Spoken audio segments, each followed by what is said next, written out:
Järgmine ettekanne on kunstiline ja ettekande pealkiri on Armastuse kunst naine ja kui ma mõtlesin selle peale, ma põnevusega ootan, mis sealt tuleb, aga ma mõtlesin selle peale, siis naine on hästi palju kõneainet pakkunud kunstis ja hästi palju inspiratsiooni andnud inimestele, kes on loomevaldkonnas tegevad ja ükskõik millise teose või algteksti või millise raamatu, mida sa vaatad, minu arust on väga põnev alati ja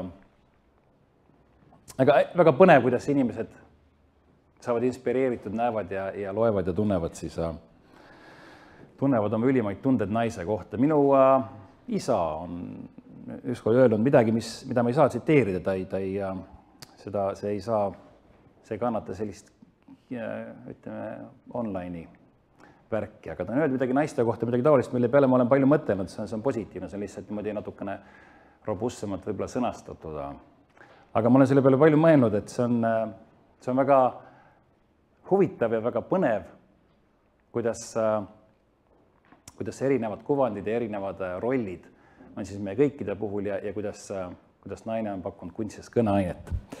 Nende sõnadega Armastuse kunst naine, graafik Marko Mäetamm on inimene, kes siis selle ettekande meile teeb.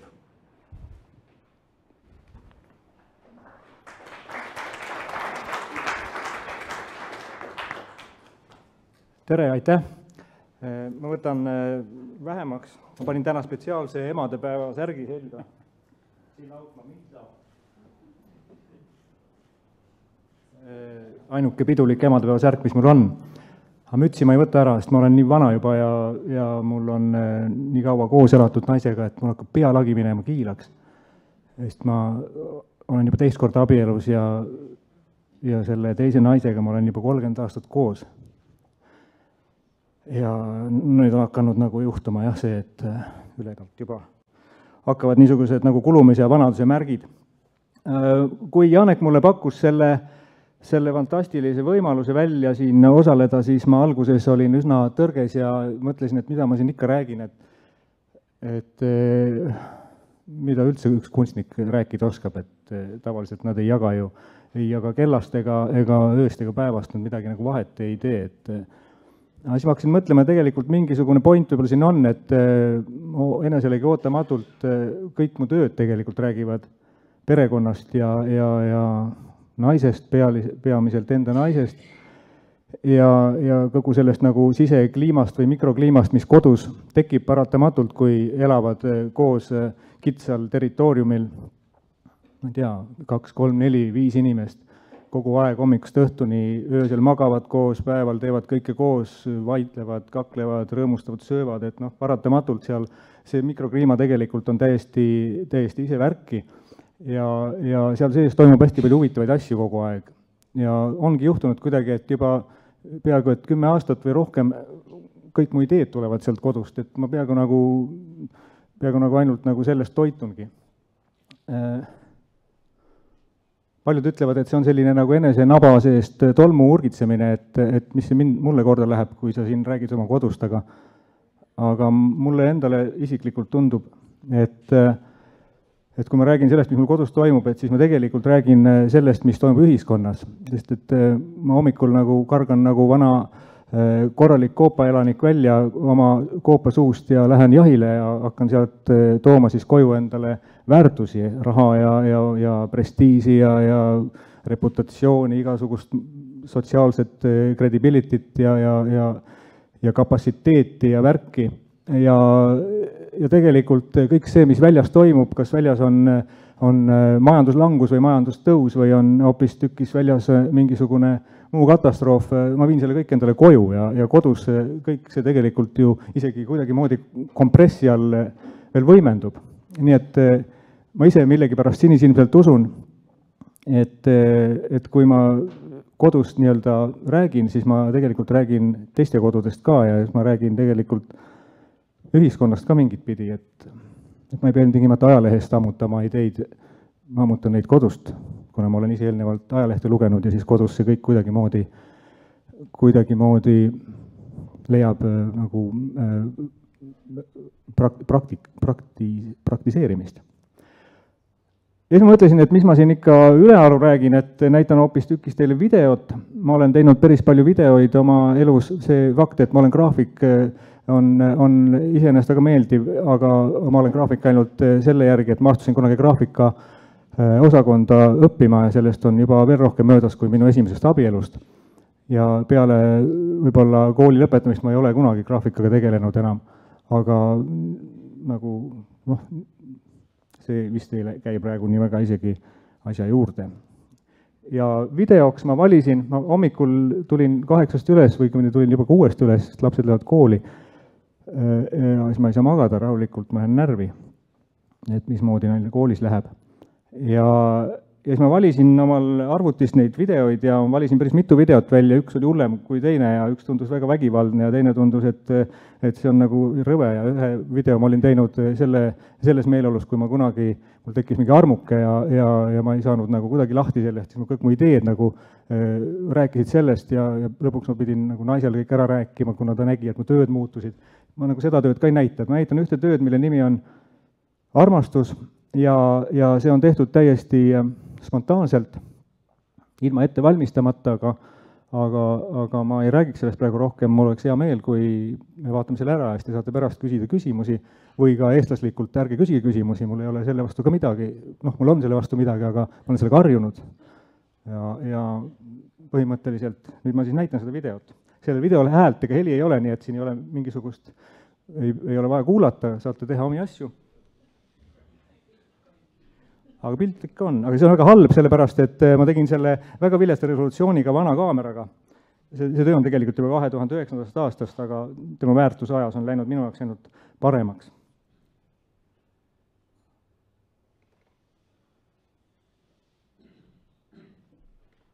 Loodan, et tehniliselt kõik toimib. Ei toimi. Tavaliselt ei toimigi. Sellistes meediates on alati sisse programmeeritud error. Nüüd hakkab toimima. Pane algusse. Sellepärast ongi parem tegelikult olla graafik. Sest et sa teed nagu mingisuguse kuivnõela ja siis see kuivnõel jääb nii kuivaks nagu algusest peale. Nüüd algabki.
selline töö, seda ma tahtsin teile täna näidata ja ega meil siin väga palju muu näitamiseks ei ole ka õnneks aega, nii et kui teil on küsimusi või ettepanekuid selle töö suhtes, siis võite mulle suuliselt või kirjalikult neid alati esitada.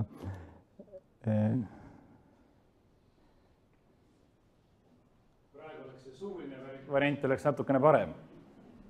Et kui kellelgi on küsimusi, kui meil jääb aega ettekannete lõpus, siis on seda täiesti võimalik teha, andke ka julgesti käega märku, nagu ma aru saan, üks käsi tõusis või? Kas oli niimoodi? Väga hea. Me vaatame, kas meil on vaja küsimust korrata või siis, kuidas meie tehnikud siin räägivad, et ülejäänud maailm kuulaks ka, et ma olen igaks juhuks mikrofoni ka siis.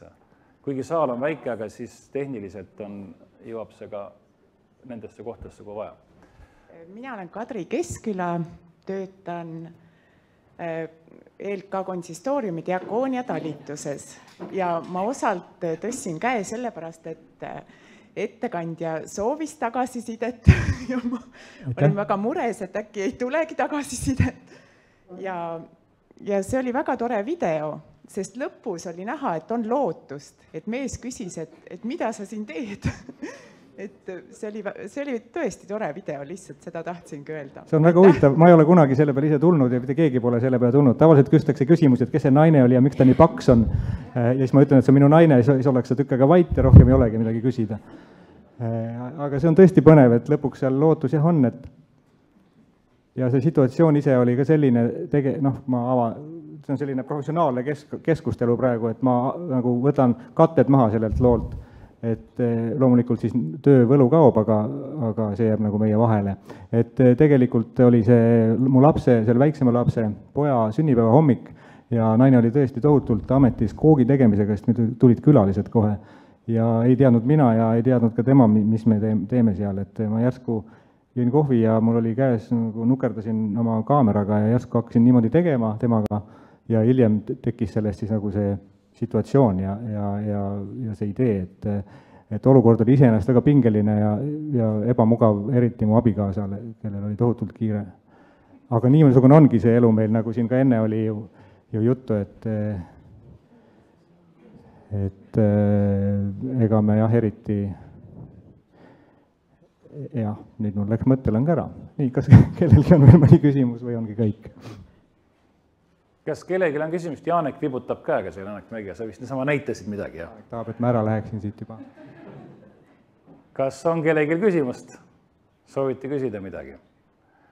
Mina peaks ütlema, et see oli väga põnev video. Esiteks ma ei ole konverentsil kunagi nii kaua vait olnud ja mul on hea meel, et meil on ülekanne reaalselt, mitte ainult raadioülekanne, et väga raske oleks kogu seda situatsiooni eetris otse kirjeldada, mida inimesed nägid, aga see oli väga kodune ja kui ma siin mainisin, et üks konverentsi korraldajatest on Save, siis nemad tegelevad ka PrEP-paarisuhte koolitusega, mis siis aitab inimestele paaridel siis teineteisest võib-olla paremini aru saada. See on üks selline suur teema, millest palju ja tihti räägitakse, on armastuse teema, kus on erinevad armastuse keeled ja võib-olla me väljendame oma armastust niimoodi, et teine pool ei saa aru. Ja siin oli, minu jaoks oli väga kodune, see oli selles mõttes kodune video, et väga suur äratundmise rõõm. Ma olen ennast kunagi sellises situatsioonis filminud, mu naine lööks mind maha, kui ma paneksin niisuguse otse-eetrisse ja näitaks seda inimkonnale, aga see oma suuri tundeid ma nägin, ma sain väga hästi samastada sinuga, kuidas ma ka väljendan tihti ja sellises keeles, nagu mu naine hästi aru ei saa oma suuri tundeid oma. Ja siiralt, tõsimeeli, ma mõtlen, see ei ole isegi nali, vaid lihtsalt, et mina pole kunagi aru saanud, et õunakuurimine annaks kuidagi mõista teisele inimesele, et sa hoolid või armastad teda. Jah, nii ta paraku on. Ja ega mina ei teinud ka nalja tegelikult üldse. Mu töödes ei ole kunagi nalja natukestki ja ma ütleksin lõpuks veel selle, et kuna meil jäi kõik ülejäänud tööd teile näitamata praegu, et 28. mail avatakse Kumus päris suur mu näitus, kus on üle 10 video kindlasti lisaks igasuguste muudele asjadele. Selle nimi on Feels Like Home, kuna see on paaris ühe Ameerika kunstnikuga, seetõttu on ingliskeelne, aga põhimõtteliselt samamoodi räägib see nagu kodust ja kui teil jäi kripeldama midagi, siis tulge alati, vaadake terve suvi lahti. Aitäh teile ja kõike head!